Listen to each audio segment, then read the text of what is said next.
HRA का question है, house rent allowance आपके सामने दिया हुआ है। Mister x receiving basic salary ₹15,000 per month, DA 20% of basic salary. अब 20% ऑफ बेसिक सैलरी के आगे लिखा हुआ 40% फॉर रिटायरमेंट बेनिफिट। अब आप लोगों को अगर याद हो तो एचआरए की कंप्यूटेशन करते समय हमने डीए का कौन सा वाला पार्ट बोला था? रिटायरमेंट बेनिफिट वाला। यानी कि एचआरए की कंप्यूटेशन करते समय हमारे पास में सिर्फ और सिर्फ डीए 40% लिया जाएगा। आगे देखिएगा, फिक्स कमीशन ऑन सेल्स दी हुई है 10% on turnover of ₹50 lakh. House rent allowance during the year उसने रिसीव किया है 10,000 पर मंथ, जिसमें से कि 8,000 पर मंथ उसने रेंट पे कर दिया है, और रेंट पेड इन दिल्ली कर लीजिएगा इसको, rent paid in Delhi. Bonus उसको रिसीव हुआ है ड्यूरिंग द ईयर 30,000, पूरे साल का है ये, पर मंथ नहीं है। पर मंथ किसी को बोनस नहीं मिलता, ध्यान रखना।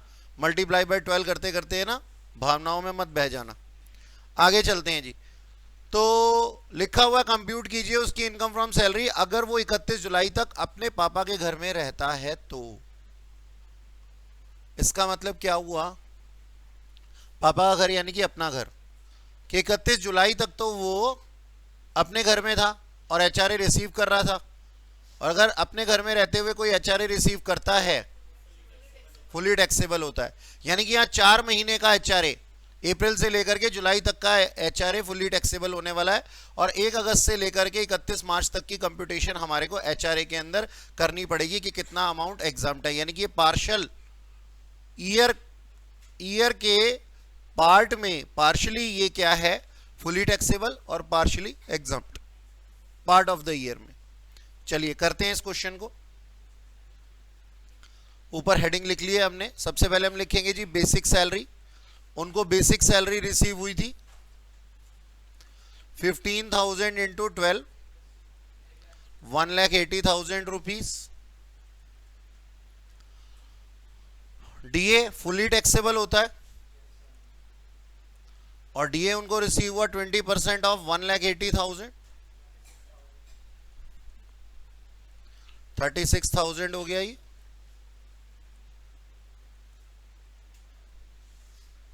अच्छा जी, इसके बाद फिक्स्ड कमीशन ऑन सेल्स, ये भी फुली टैक्सेबल होती है, जो कि उनको रिसीव हुई है 50 लाख के अमाउंट पे 10%। तो ये हो गया हमारे पास 5 लाख रुपए।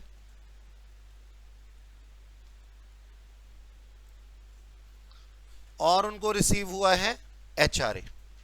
अब एचआरए थोड़ा सा ध्यान से कीजिएगा। सबसे पहले तो एचआरए कौन सा वाला?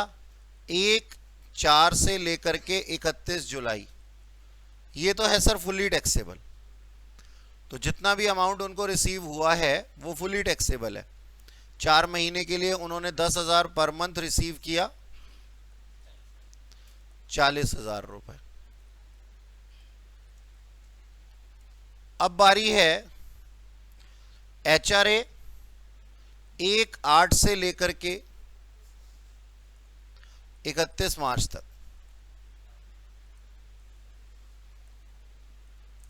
ठीक है, अब सारे ध्यान से देखेंगे इधर।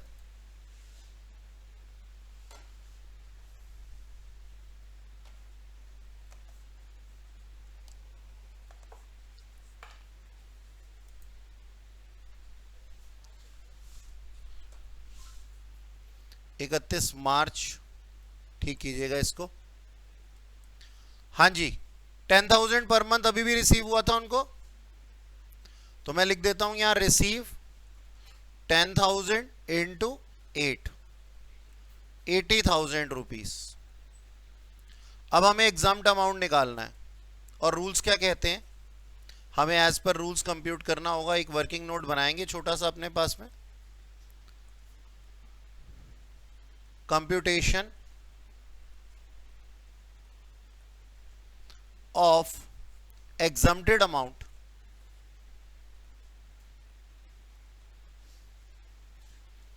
Of HRA.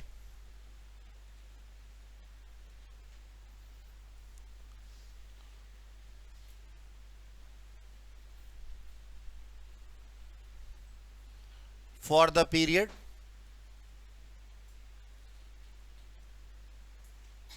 1/8 से लेकर के 31 मार्च। ठीक है जी। अब इसमें सबसे पहला क्या कहता है, ये सबसे पहला पॉइंट क्या कहता है बताइए, आपको याद है? लीस्ट ऑफ 3 शेल एग्जाम्ड में सबसे पहला क्या होता है? पहले यहां लिख देंगे least of 3 shall exempt, shall be exempt. तो पहला है यहां पे एक्चुअल अमाउंट रिसीव। अब एक्चुअल अमाउंट रिसीव यहां पे हम 80,000 लिखेंगे। दूसरा है rent paid minus 10% of salary.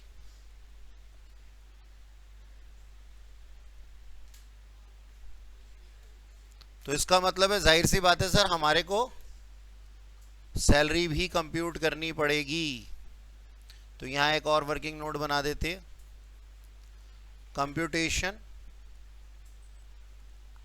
Of salary for the purpose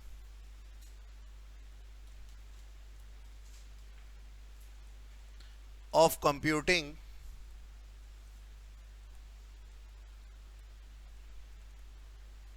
exempted amount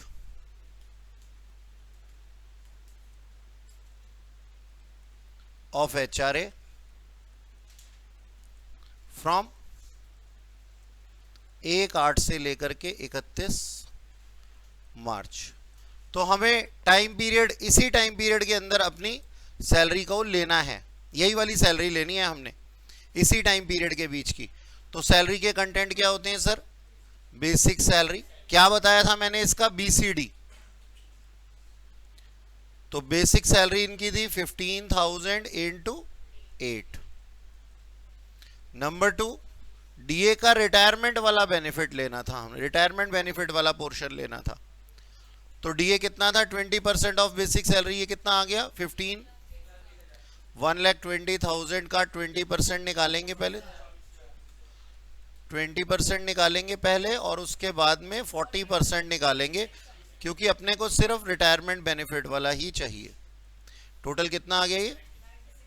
9600 rupees. और fixed commission on sales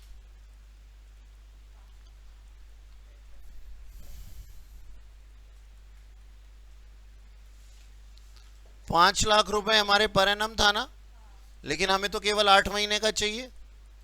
assume कर रहे हैं कि टर्नओवर जो है वो through out the year same रही होगी हर महीने की। कितना हो गया?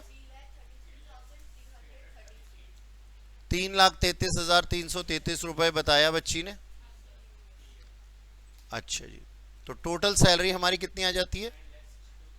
9,62,933। और इसका रेंट पे जो हमने किया था वो 8,000 किया था। 8,000 इंटू, देखिए आप लोग ऐसे बदमाशी मत कीजिए, ये मेरे को सही सही फिगर्स बताइए, मैं आपके ऊपर ट्रस्ट करता हूँ। 4,09,33 बताओ। ऐसा मत करो यार, उंगलियों पे गिन के मत दो मुझे, कैलकुलेटर पे गिन करके दो। अच्छा जी, कितना था? 8,000 रुपए रेंट था 8 महीने के लिए, मानते हैं आप, और माइनस 10% ऑफ सैलरी अपने को करना है 46,2933। बताइएगा कितना आ गया ये? 64,000 46,293। और ये कितना आ गया? 17,707। ये हमारा सेकेंड ऑप्शन आया है ना। थर्ड क्या है? थर्ड है हमारे पास में, बताओ क्या ले लूं? 50% के 40%? 50% लूंगा, क्योंकि दिल्ली में रहता है ये, दिल्ली मुंबई कोलकाता चेन्नई में 50% लेना है हमारे को, है ना, याद है? ठीक है जी। तो हमारी सैलरी का 46,2933 का 50% कितना आता है?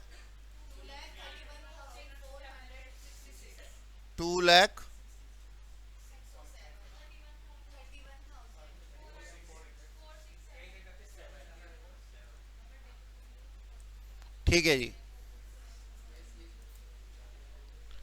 अब पहला ऑप्शन था 80,000, इसको भी रेड पेन से ही लिख देते। पहला था 80,000, दूसरा 17,707 और तीसरा है 2 लाख समथिंग समथिंग। तो हमारा जो बैलेंस सही है वो एग्जम्प्ट होगा, वो कितना होगा? Second option 17,707।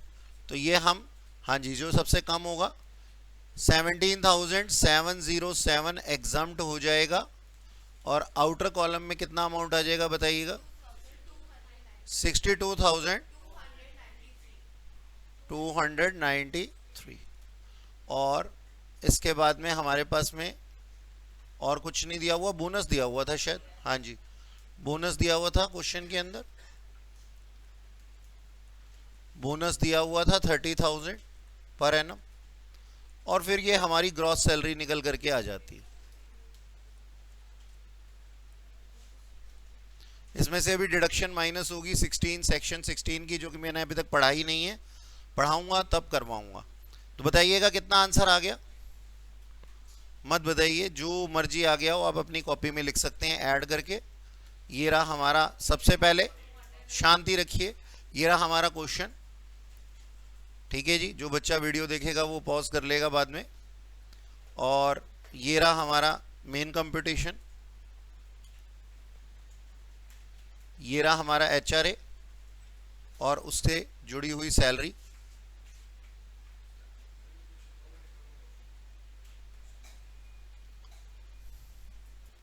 नेक्स्ट टॉपिक है हमारे पास में परक्यूजिट्स, जिसको कि प्यार से हम कहते हैं क्या? पर्क्स। ठीक है, अब ये पर्क्स की एक लिस्ट बनाई हम लोगों ने, और पर्क्स की लिस्ट क्या कह रही है आओ देखें। लिस्ट बोलती है कि ना टैक्सेबल परक्यूजिट्स है सेक्शन 2 सेक्शन 17 सबसेक्शन 2 के रेंट फ्री एकोमोडेशन, सबके आगे रूल्स सेक्शन सब लिखे हुए हैं। ठीक है जी, तो हाँ याद करने हैं आपको, हाँ याद करने हैं। देखो सब में कॉमन है, आप अगर लाइन से इनको इसी तरीके से याद कर लेंगे तो सबके आगे आपको दिखाई दे जाएगा कि कुछ ना कुछ, जैसे ये डबल आई है, ये ट्रिपल आई है, ये आई है, इस तरीके से आपको याद रहेगा अपने तरफ से। जैसे सबसे पहला रेंट फ्री एकोमोडेशन 17 सबसेक्शन 2 आई। ठीक है जी, रूल 3A के साथ पढ़ना है हमने इसे, इसी तरीके से लिखे हुए हैं सारे के सारे, आपको याद रहेंगे। ठीक है, लिस्ट मैंने बना दी है परक्यूजिट्स की, ताकि आप आगे परेशान ना हो। मैंने कहीं भी आपको ऐसा ही कोई सेक्शन बताया था कि भाई क्या नाम है किसी अलाउंस का ये सेक्शन है? नहीं, सिर्फ एचआरए के बारे में बताया था। तो you should be thankful to me कि वहाँ पे कोई सेक्शंस क्या नाम है नहीं है, और law makers actually, not to me but to law makers. ठीक है, वरना वो भी बहुत सारे बन सकते थे। अच्छा, अब यहाँ पे देखेंगे हम, वहाँ पे हमने कैटेगराइज किया था अलाउंसेस को। अब है हमारे पास में दो कैटेगरी में, बस दो ही कैटेगरी है परक्यूजिट्स की और ख़त्म, सिर्फ दो ही कैटेगरी है, डरने वाली कोई बात ही नहीं है। देखो ग्रीन पेन से कहाँ कहाँ लिखा हुआ है, देखो लिस्ट ऑफ परक्यूजिट में ए कैटेगरी और ये नीचे बी कैटेगरी, बस हो गया खत्म, दो ही कैटेगरी।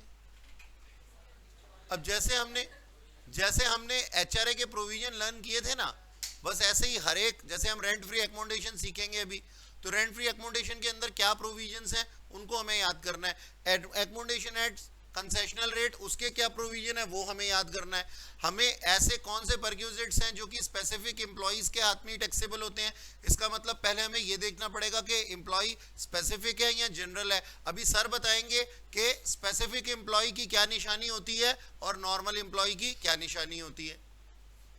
तो स्पेसिफिक एम्प्लॉय के हाथ में कौन कौन से परक्यूजिट टैक्सेबल है, सामने आपके लिस्ट लिखी हुई है, मोटर कार, डोमेस्टिक सर्वेंट, इनकी टैक्सेबिलिटी हमें याद करनी है। जैसे मोटर कार फैसिलिटी क्या बोलती है, उसके अंदर कितनी तरीके की सिचुएशंस आती हैं, बड़ी कार है, छोटी कार है, कितना अमाउंट टैक्सेबल है, कितना एग्जाम्प्ट है, ये सारे प्रोविजंस हमें याद करने। इन पॉइंट्स के अंदर कुछ प्रोविजंस लिखे हुए हैं, छोटे छोटे प्रोविजंस हैं, जैसे एचआरए के अंदर हमने किया अभी। ठीक है ना, तो बस ऐसे ही मजाक मजाक में चार्टर्ड अकाउंटेंट बन जाएंगे हम एक दिन। ठीक है जी, हाँ, चैप्टर खत्म होने में कितनी क्लासेस लगेंगी? अच्छा, ये एक बेहुदा सा क्वेश्चन है, जितनी जल्दी आप करवा सकते हैं उतनी जल्दी, जितनी जल्दी आप मेरे को कराने देंगे उतनी जल्दी। हाँ, संडे को क्लास है हमारी, आप बस शांत रहिए, शांत रहिए, शांत रहिए। देखिए क्या लिखा हुआ है यहाँ पे, ये लिस्ट आपको बनानी है, कॉपी में लिखनी है, ये बेकार लिस्ट नहीं है, इसके हिसाब से ही काम चलेगा। तो रेंट फ्री एकोमोडेशन है, एकोमोडेशन एट कंसेशनल रेट्स है। परक्यूजिट टैक्सेबल स्पेसिफिक एम्प्लॉय के हाथ में कौन से हैं sir? Motor car facility, domestic servant, water gas and electricity facility, free education facility. मैं चिल्ड्रन एजुकेशन अलाउंस नहीं कह रहा हूं, फ्री एजुकेशन फैसिलिटी कह रहा हूं। यानी कि फ्री एजुकेशन फैसिलिटी दी जाती है तो वो परक्यूजिट होता है, चिल्ड्रन एजुकेशन अलाउंस दिया जाता है तो वो अलाउंस होता है। ठीक है जी। फ्री एजुकेशन फैसिलिटी के बाद फ्री ट्रांसपोर्ट फैसिलिटी, मैं ट्रांसपोर्ट अलाउंस नहीं कह रहा हूं। अच्छा, ये पांचों के पांचों अलाउंस, ये पांचों के पांचों परक्यूजिट सिर्फ स्पेसिफिक एम्प्लॉइज के हाथ में टैक्सेबल है। स्पेसिफिक एम्प्लॉय क्या होते हैं ये भी हम देखेंगे थोड़ी देर में। अच्छा, obligation of employment by employer, यानी कि एम्प्लॉय ने कोई ऑब्लिगेशन पूरी करनी थी, जैसे उसने अपने घर का टेलीफोन बिल्स या water gas and electricity bills वगैरह पे करने थे, या कोई भी इनकम टैक्स पे करना था, मान लो, चलो सबको हटाइए क्योंकि water gas and electricity bills तो ऊपर लिखा हुआ है। मैं आपको कहता हूं, मान लीजिए उसने अपना इनकम टैक्स पे करना था। अब इनकम टैक्स पे करना था और ये एम्प्लॉयर ने उसके बिहाफ पे अगर पे कर दिया, तो अगेन ये जो अमाउंट है एक फैसिलिटी की तरीके से एम्प्लॉय की सैलरी में जुड़ जाएगा, यानी कि ये टैक्सेबल सैलरी का पार्ट बन जाएगा। तो कोई भी ऐसी ऑब्लिगेशन जो एम्प्लॉय की है और उसको एम्प्लॉयर पूरा कर देता है, तो वो क्या है सर? वो उसके हाथ में अगेन टैक्सेबल हो जाती है। आगे चलते हैं। लाइफ इंश्योरेंस प्रीमियम पे करना था, एम्प्लॉय ने, एम्प्लॉयर ने कर दिया। ठीक है जी। Sweat equity shares concessional basis पे दिए गए। आप लोग मेरी कंपनी के एम्प्लॉइज हैं, तो मैं आपको कंसेशनल बेसिस पे अपने कंपनी के शेयर्स तो दे ही सकता हूं ना, इतना तो कर ही सकता हूं ना। तो जो कंसेशन होगा वो क्या है? वो हमारी सैलरी इनकम के अंदर आता है।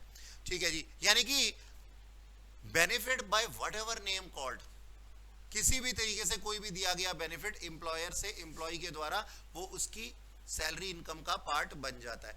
आगे देखिए, रिकॉग्नाइज्ड प्रोविडेंट फंड के अंदर या फिर नोटिफाइड पेंशन स्कीम के अंदर अगर एम्प्लॉयर ने कोई कंट्रीब्यूशन किया है, तो ये भी हमारी सैलरी का पार्ट है, ये भी हमारे परक्यूजिट का पार्ट है। और अगर इसके ऊपर कोई इंटरेस्ट आ जाता है या कोई डिविडेंड आ जाता है या किसी भी तरीके की कोई भी रिटर्न आ जाती है उस एक्मुलेटेड बैलेंस पे जो कि कंट्रीब्यूट किया गया था एम्प्लॉयर के द्वारा, तो अगेन वो भी हमारी इनकम बन जाती है। इसके बाद लिखा हुआ है, इसके अलावा भी अगर कोई और छोटा मोटा फ्रिंज बेनिफिट दिया जाए एम्प्लॉय को, तो वो भी टैक्सेबल है एम्प्लॉय के हाथ में। तो इनकी टैक्सेबिलिटी हमें पढ़नी है। अब यहां लिखे हुए हैं ऐसे कौन से परक्यूजिट हैं जो सेक्शन 17 सबसेक्शन 2 VIII के अंदर टैक्सेबल होते हैं। तो ये है interest free concessional loan, interest free और कंसेशनल लोन। ठीक है जी। ओब्लिक का साइन यहां पे लगा लीजिएगा आप अपनी कॉपी में। ठीक है जी। Facility of touring, travelling and accommodation, free food facility अगर दी जाती है, अगर गिफ्ट दिए जाते हैं, क्रेडिट कार्ड फैसिलिटी दी जाती है, क्लब फैसिलिटी दी जाती है, use of movable asset employee के हाथ में टैक्सेबल है, और sale of movable asset at concessional rate employee के हाथ में टैक्सेबल है। और कोई और परक्यूजिट अगर फ्रिंज बेनिफिट दिया जाए तो वो भी टैक्सेबिलिटी, उसको भी हम पढ़ेंगे। तो ये हमारे पास में क्या है? ये हमारे पास में एक लिस्ट है। ठीक है जी। एक लिस्ट है परक्यूजिट की। और अदर परक्यूजिट्स के अंदर मेडिकल फैसिलिटी, अब ये मेडिकल फैसिलिटी हमें पढ़ना है इन इंडिया और आउटसाइड इंडिया। अगर इंडिया में इलाज कराया जाता है एम्प्लॉय का, या फिर आउटसाइड इंडिया करवाया जाता है एम्प्लॉय का और उसके हाउस होल्ड के मेंबर्स का, तो उसके टैक्सेबल प्रोविजंस हमको पढ़ने हैं। लीव ट्रेवल कंसेशन अगर दिया जाता है कि जाओ जी छुट्टियां मौज मनाओ, जो कि तुम्हारे नसीब में नहीं है मेरी तरफ से, तो वो भी एम्प्लॉय के हाथ में एक टैक्सेबल बेनिफिट है एज अ परक्यूजिट।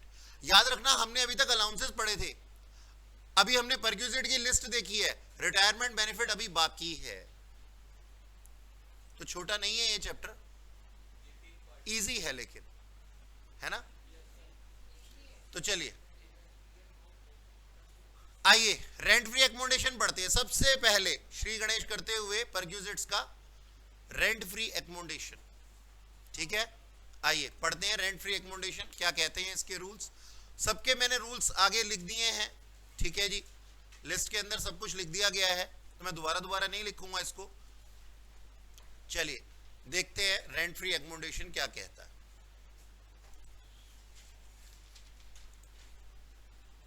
जी, तो ऊपर हेडिंग डालिएगा रेंट फ्री एकोमोडेशन के प्रोविजन।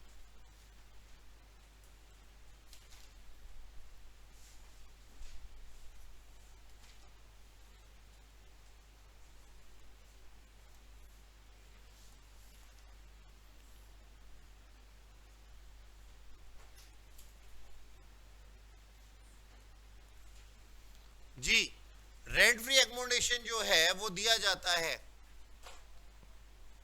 दो तरीके से, अनफर्निश्ड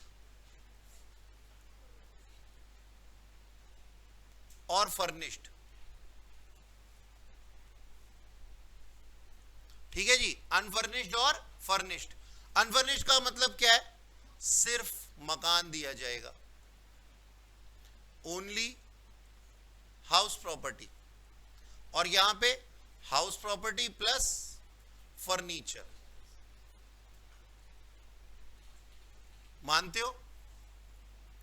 फर्नीचर के साथ में टैक्सेबल परक्यूजिट है ये रेंट फ्री एकोमोडेशन।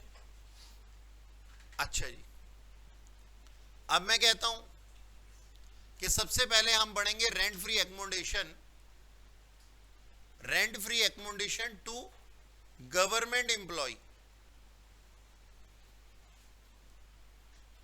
ठीक है जी, टू गवर्नमेंट एम्प्लॉय। अब ये अगर दिया जाता है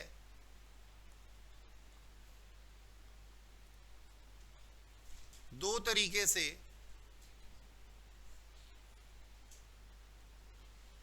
फर्निश्ड और अनफर्निश्ड।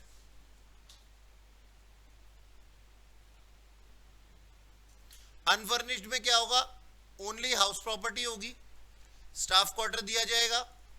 एम्प्लॉई को क्या कहा जा रहा है? रेलवे के एम्प्लॉइज को दी जा रही है, दिल्ली पुलिस के एम्प्लॉइज को दी जा रही है रेंट फ्री एकोमोडेशन की फैसिलिटी। ठीक है ना?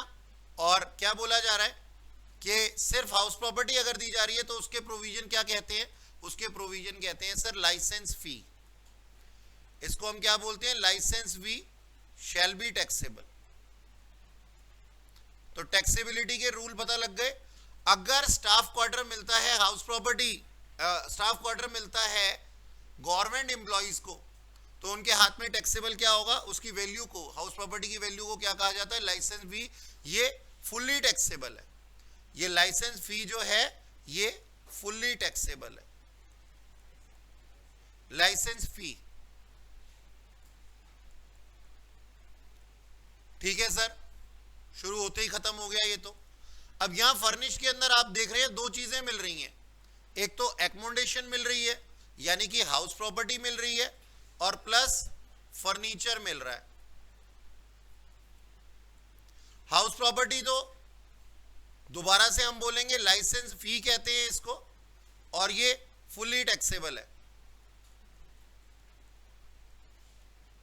ठीक उसी तरीके से जैसे अनफर्निश्ड में था।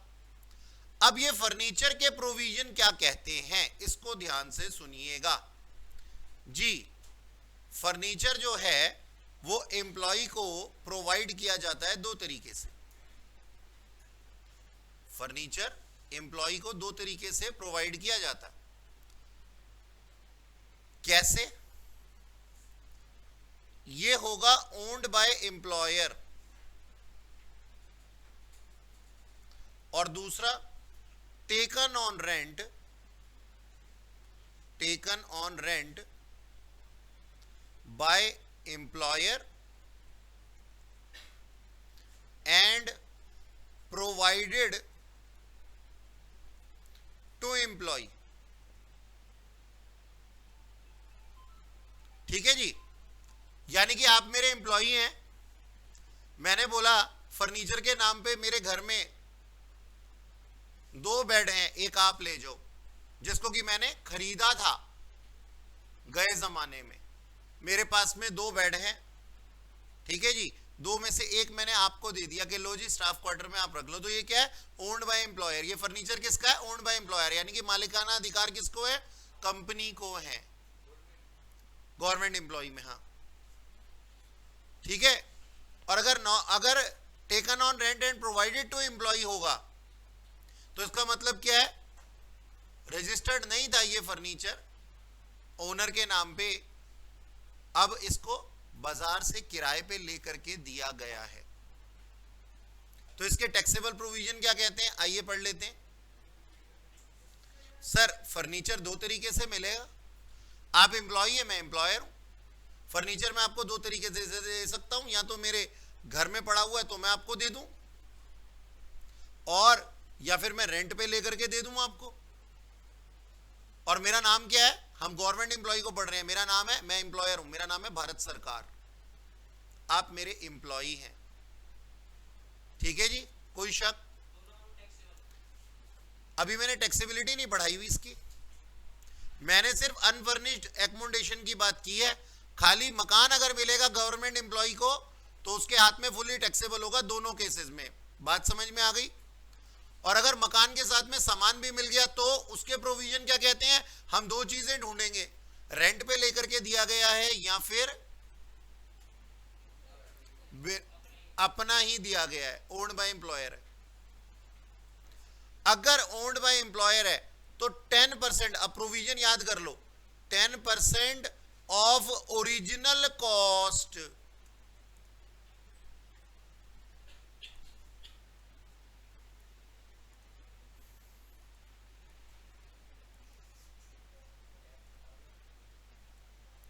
shall be taxable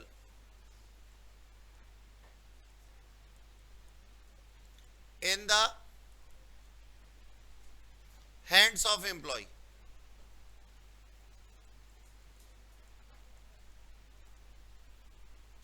If taken on rent and provided to employee, in this case, rent paid by employer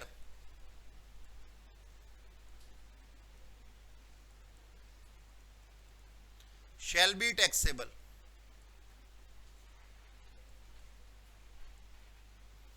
in the hands of employee.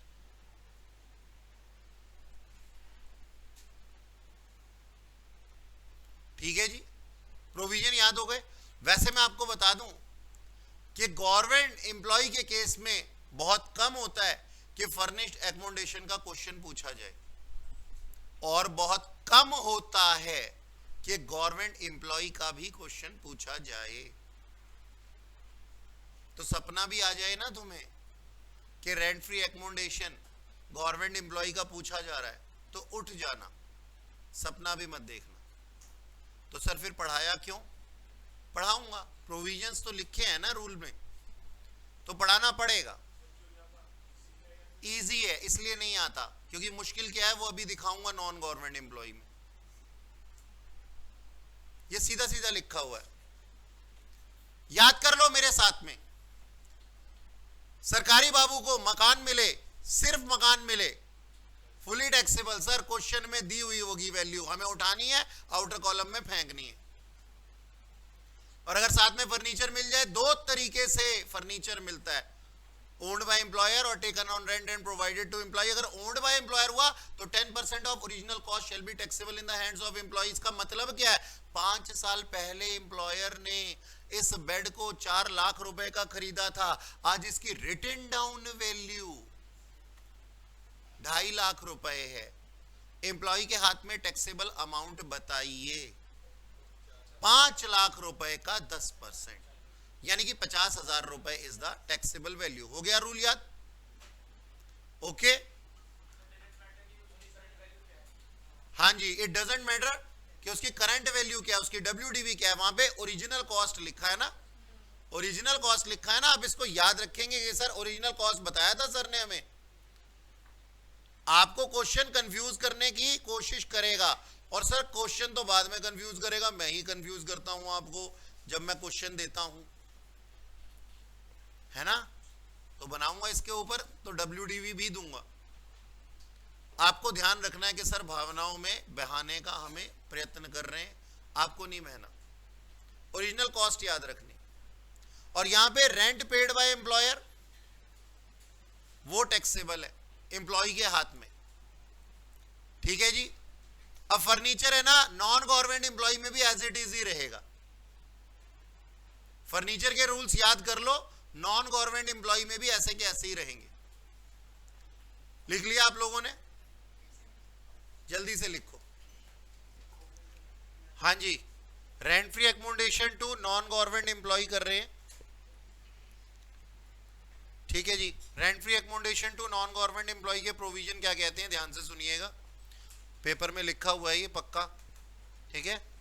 हाँ, तो यहां पे लिखा हुआ है कि सर अनफर्निश्ड और अनफर्निश्ड, बच्चे सोचते हैं मैंने गलत लिखा, नहीं सही लिखा है मैंने। अनफर्निश्ड एकोमोडेशन यानी कि यहां पे सिर्फ हाउस प्रॉपर्टी मिल रही है। अभी हमें गवर्नमेंट एम्प्लॉय में हमने देखा था कि फर्निश्ड और अनफर्निश्ड दोनों ही पढ़ लिए थे। यहां पे हम क्या पढ़ेंगे, अभी सिर्फ अनफर्निश्ड पढ़ेंगे, बाद में इसके अंदर फर्नीचर अगर इंक्लूड कर देंगे तो उसकी टैक्सेबिलिटी क्या होगी वो देखेंगे। तो यहां पे क्या है, ये नॉन गवर्नमेंट एम्प्लॉय को दिया गया एक रेंट फ्री एकोमोडेशन है जो कि सिर्फ एकोमोडेशन फैसिलिटी है, यहां पे अभी फर्नीचर नहीं है। तो ये जो होता है ये दो तरीके से दिया जाता है, ओन्ड बाय एम्प्लॉयर या फिर taken on rent and provided to employee. Owned by employer के क्या प्रोविजन है और taken on employee and provided to, taken on rent by employer and provided to employee के क्या प्रोविजन है, ये पढ़ने से पहले हमारे दिमाग में आता है वहां पे ऐसा क्यों नहीं था कि वहां पे जो एकोमोडेशन फैसिलिटी है वो इस तरीके से क्यों नहीं दी जा रही, वहां पे तो सिर्फ फैसिलिटी, ये वाली फर्नीचर की फैसिलिटी इस तरीके से दी जा रही थी, है ना, गवर्नमेंट एम्प्लॉय में। तो सर गवर्नमेंट एम्प्लॉय जब किसी को हाउस प्रॉपर्टी देती है ना, वो रेंट पे लेकर के नहीं देती, वो पूरी की पूरी कॉलोनी बसाती है जो कि रजिस्टर्ड होती है गवर्नमेंट के नाम पे ही, स्टाफ क्वार्टर्स जिसको कहते हैं। लेकिन कोई कितना ही करोड़पति अरबपति हो, कितना ही पैसे वाला हो, वो पूरी की पूरी कॉलोनी बसा करके तब एम्प्लॉइज को जो है नहीं दे सकता। कभी आपने सुना Reliance colony, Tata colony? Sir नहीं हो सकता, ऐसा पॉसिबल ही नहीं है। कितने स्टाफ क्वार्टर कहां कहां बनाए जाएंगे, और कोई अपने बिजनेस को फैसिलिटी देने के लिए, स्टाफ क्वार्टर फैसिलिटी देने के लिए थोड़ी ना खोला हुआ है किसी ने, बहुत पैसा चाहिए, इसलिए ऐसा होता है, बहुत सारा पैसा चाहिए। तो अब यहां पे क्या है, नॉन गवर्नमेंट एम्प्लॉय जो होता है, नॉन गवर्नमेंट एम्प्लॉयर जो होता है वो क्या करता है, मान लीजिए मैं नॉन गवर्नमेंट एम्प्लॉयर हूं, एबीसी कंपनी, अब मैंने अपने आधे एम्प्लॉइज को ऐसे मकान दे दिए जो कि रजिस्टर्ड थे मेरी कंपनी के नाम पे, और कुछ एम्प्लॉइज को ऐसे हाउस प्रॉपर्टी दे दिए जो रेंट पे मैंने ले रखी थी, कंपनी के नाम पे एग्रीमेंट, रेंट एग्रीमेंट बनाया हुआ था। तो दोनों में डिफरेंशिएट कर सकते हो।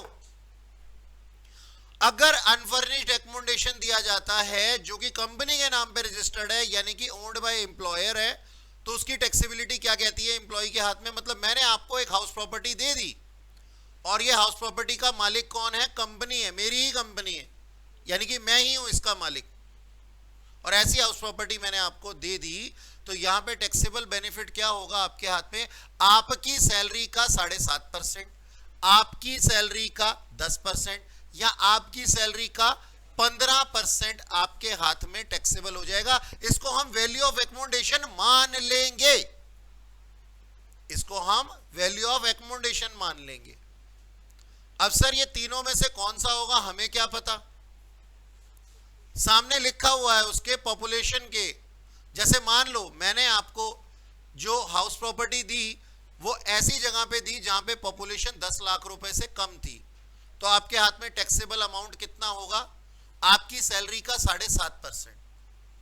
अगर मैंने आपको एकोमोडेशन फैसिलिटी दी है एक ऐसी जगह पे जहां पे पॉपुलेशन 10 लाख से तो ऊपर थी लेकिन 25 लाख से नीचे थी, तो आपके हाथ में टैक्सेबल अमाउंट कितना होगा, 10% of your salary shall be treated as taxable amount. ठीक है जी, आरएफए के लिए, यानी कि आरएफए की वैल्यू मान ली जाएगी। और अगर मैंने आपको एक ऐसी जगह पे एकोमोडेशन फैसिलिटी दी है जिसमें कि 25 लाख से ज्यादा हो पॉपुलेशन, तो यहां पे 15% ऑफ सैलरी आपके हाथ में, आप ही की सैलरी का 15% आपके हाथ में टैक्सेबल हो जाएगा। एमसीक्यू में पूछ सकते हैं ये पॉपुलेशंस और परसेंटेज को, ठीक है ना। जिस एरिया में आप रह रही हो, मान लीजिए मैंने आपको हाउस प्रॉपर्टी जो दी है, रेंट फ्री एकोमोडेशन जो दिया है वो दिल्ली में दिया है। अब दिल्ली में कितनी पॉपुलेशन है, क्या लगता है आपको, 1 करोड़ से ऊपर है, कुछ भी ऊपर है, 25 लाख से ऊपर है। तो आपके हाथ में टैक्सेबल अमाउंट कितना होगा? 15%। और मैं आपको एक खुशखबरी दूं कि if nothing is mentioned in the question, we will assume that the employees resides in a city having population more than 25 lakhs, because as per current census in India there is no city having population less than 25 lakhs. City, शहर, population बहुत ज्यादा है, लेकिन हमें इसका मुद्दा नहीं है कि पॉपुलेशन कैसे कम की जाए। हम तो यहाँ पे एकत्रित हुए टैक्स पढ़ने के लिए, तो हमें तो प्रोविजन लर्न करने हैं। अगर क्वेश्चन बोलेगा कि सर 10 लाख से कम पॉपुलेशन थी वहां पे, तो आप उसको चैलेंज नहीं करेंगे, आप उसको चैलेंज नहीं करेंगे, चाहे वो सतपुड़ा के जंगलों में जाकर के हाउस प्रॉपर्टी दे रहा हो। आपको क्या मतलब है? जो बोला गया उतना काम करो। अगर 10 लाख से कम है तो टैक्सेबल अमाउंट कितना होगा आपके हाथ में? अकाउंट 7.5%। 10 से 25 के बीच में यानी कि 12 लाख है, 10% ऑफ सैलरी। ठीक है जी। और अगर इससे ज्यादा है, 25 लाख से ज्यादा है, and if nothing is mentioned in question then 15% of salary. तो यहां पे ना जबरदस्ती का अपनी कॉपी में लीस्ट ऑफ फॉलोइंग मत लिख लेना, क्योंकि दुनिया जानती है लीस्ट तो 7.5% ही होगा, है ना। तो लीस्ट मत लिख लेना, हमें लिखने की आदत पड़ जाती है लीस्ट ऑफ 3, लीस्ट ऑफ 3। अपने दिमाग में बचना इस चीज से। तीनों में से कोई एक केस हो सकता है। ठीक है सर, ठीक है। यहां पे सैलरी का मतलब क्या होगा? सर सैलरी का मतलब होगा बेसिक सैलरी, डीए का रिटायरमेंट वाला portion, any commission by whatever name called, means on production, on sales, on fixed और fluctuated by whatever name called, commission, सारी कमीशन। स्वागत है आपका। आइए हमारी सैलरी के अंदर प्रवेश कीजिए और हम आरएफए कंप्यूट करेंगे, सारी की सारी कमीशंस ऐड कर देंगे। All allowances to the extent they are taxable, ये बड़ा क्रूशियल पॉइंट है इसकी कंप्यूटेशन में। मान लीजिए आपने लिखा हुआ है, कृपया ध्यान दें, यहां पे आपका ध्यान मैं थोड़ा सा दिलाना चाहूंगा। जरूरी नहीं है कि यूनिफॉर्म अलाउंस जैसे कि हमारे पास में लिखा हुआ है, मान लीजिए यूनिफॉर्म अलाउंस दिया गया, रिसीव हुआ है कितना? 5,000 रुपए पर एनम। अब आपको ये अच्छे तरीके से याद है, पिछली क्लास में याद कराया गया था कि स्पेंड की कैटेगरी में आता है। स्पेंड है कितना? 4,000। स्पेंड कितना हो सकता है? 3,000 भी हो सकता है, और स्पेंड 8,000 भी हो सकता है। अगर हम ये कहते हैं कि यूनिफॉर्म अलाउंस रिसीव किया गया था फर्स्ट केस में 5,000 रुपए, एग्जम्प्ट है कितना? 4,000 रुपए, आउटर कॉलम में आ जाएगा 1,000 रुपए, तो ये आरएफए की सैलरी के अलाउंसेस के अंदर ऐड होगा, क्योंकि all allowances to the extent they are taxable, ये टैक्सेबल था 1,000 तक हमारे क्वेश्चन में। लेकिन वहीं सेकंड केस के अंदर मान लीजिए रिसीव किया 5,000, वर्दी सिलवाई गई 8,000 रुपए की, एग्जम्पशन रिस्ट्रिक्ट है 5,000 नील। तो क्वेश्चन के वेरिएशन के हिसाब से आपका आरएफए की सैलरी बदलने वाली है। क्वेश्चन के वेरिएशन के हिसाब से आपकी आरएफए की सैलरी बदलने वाली है, और अगर किसी ने अलाउंसेस के ऊपर गलत हाथ डाल दिया तो उसका आरएफए पक्का गलत होगा। कहते हैं ना इंसान के किए हुए पाप कर्म पुराने सामने आते हैं, तो जिसने भी अलाउंसेस की लिस्ट ढंग से याद नहीं की है या अलाउंसेस कैलकुलेट करने में गलती करता है, उसका आरएफए पक्का गलत होगा, श्योर शॉट। ऐसा हो ही नहीं सकता कि अलाउंसेस की लिस्ट सही हो और आरएफए जो है वो गलत निकले, या फिर इसका वाइसा वर्सा। तो आपने यहां पे देखा यहां क्या लिखा हुआ था? यहां लिखा हुआ था सैलरी के अंदर fourth point, all the allowances to the extent they are taxable, यानी कि जितना आउटर कॉलम में आ रहा होगा ना आपके क्वेश्चन के अंदर, जितना भी आउटर कॉलम में आ रहा होगा ना, वो अलाउंसेस आपको चुन लेने हैं सैलरी के लिए, और फिर उसका 7.5, 10 या 15% एज द केस में भी आपको वहां पुट करना है as a taxable value of RFA. आगे चलते हैं। बोनस फी कमीशन तीनों यहां पे आ जाते हैं। लीव सैलरी एनकैशमेंट यहां पे आ जाता है। यहां नहीं आता है क्या, एडवांस सैलरी। तो मैं यहां पे लिखूं, लिख करके काटेंगे, एडवांस सैलरी या फिर एरियर्स, ये नहीं आएंगे। ठीक है जी, लिख करके काटने का मतलब समझते हो ना, कि जिस चीज को हम एक बार काट देते हैं वो हमें याद रहती है। आप नीचे नोट में भी लिख सकते हैं, advance salary, any advance salary और एरियर और परक्यूजिट्स, मॉनेटरी और non monetary, will not covered under salary for the purpose of computation of taxable amount of salary under RFA. RFA की सैलरी को कंप्यूट करते समय ना एडवांस सैलरी आएगी, ना एरियर्स आएंगे और ना ही परक्यूजिट्स आएंगे।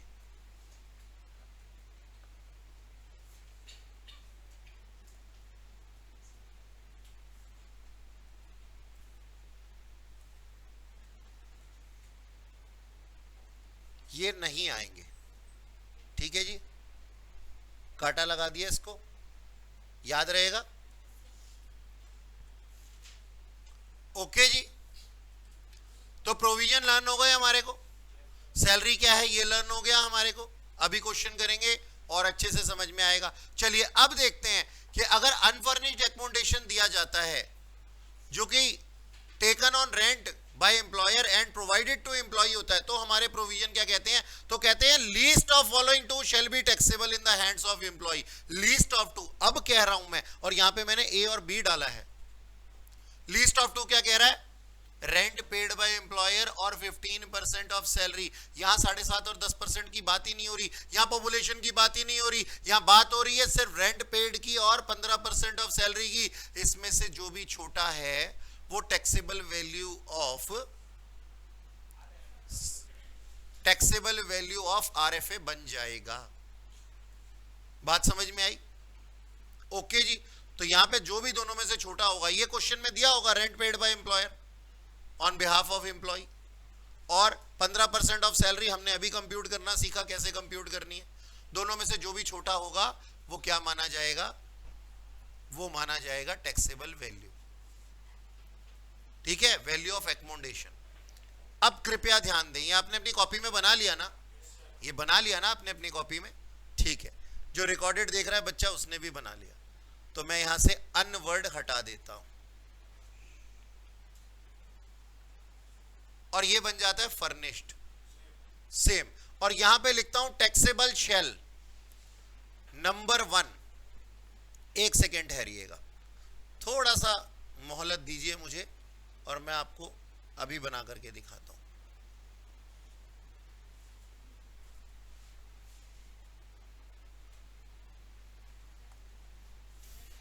Taxable shall number 1, value of accommodation. और वैल्यू ऑफ एकोमोडेशन कैसे निकालनी है ये आपने देख ली, ठीक है जी। और यहां पे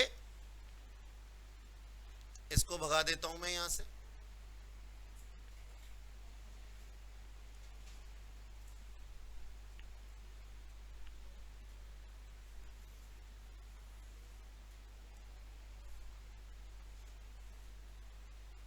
जी। वैल्यू ऑफ एकोमोडेशन इस तरीके से टैक्सेबल होती है, ठीक है जी। तो इसके नीचे लिख देते हैं शैल बी टैक्सेबल। और नंबर 2, अब की बारी मकान के साथ में सामान भी मिला है ना, तो नंबर 1 के बाद नंबर 2, वैल्यू ऑफ फर्नीचर।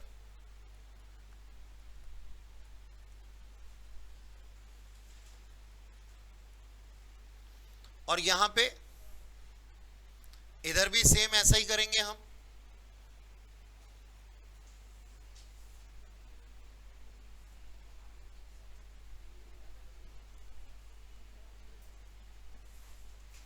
यहां लिखेंगे नंबर 1 वैल्यू ऑफ एकोमोडेशन और नंबर 2 वैल्यू ऑफ फर्नीचर। और यहां ना वैल्यू ऑफ फर्नीचर के आगे ना एस्ट्रिक का साइन लगा देंगे हम।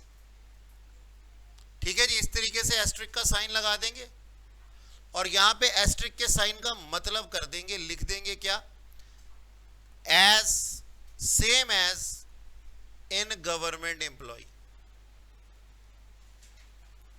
Same as in government employee. मतलब समझे कि गवर्नमेंट एम्प्लॉय में दो तरीके से रेंट फ्री वो हमने देना सीखा था ना फर्नीचर, एक तो taken on rent and provided to employee और एक क्या, ओन्ड बाय एम्प्लॉयर। तो वही प्रोविजन यहां पे भी काम करेंगे। सोचो आपने तो पहले से ही सीख रखे हैं, दोबारा सीखने की आपको जरूरत ही नहीं है, कितना आसान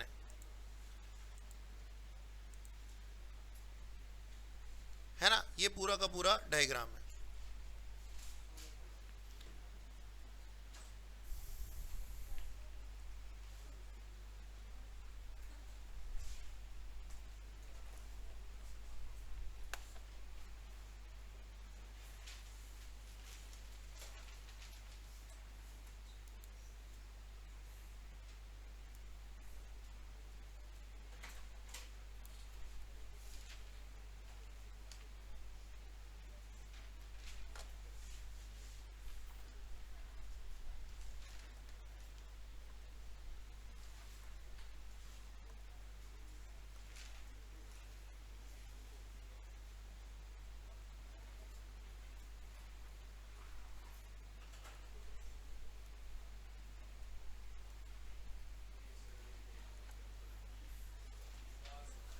ठीक है जी, ये पूरा का पूरा डायग्राम है। नहीं मैं कुछ नहीं कर रहा हूं, बस अभी अब कुछ नहीं करूंगा मैं इसके साथ।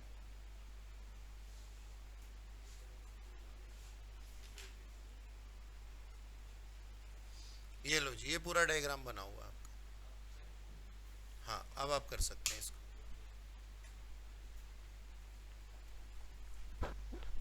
ठीक है, ये पूरा का पूरा, इसको नोट कर लीजिए। और याद है अभी थोड़ी देर पहले हमने अनफर्निश्ड का लिखा था, अनफर्निश्ड वाला अलग बनेगा, ये फर्निश्ड वाला अलग। इसमें वैल्यू ऑफ फर्नीचर ऐड कर देंगे बस, जो कि हमने गवर्नमेंट एम्प्लॉय में सीखी हुई है।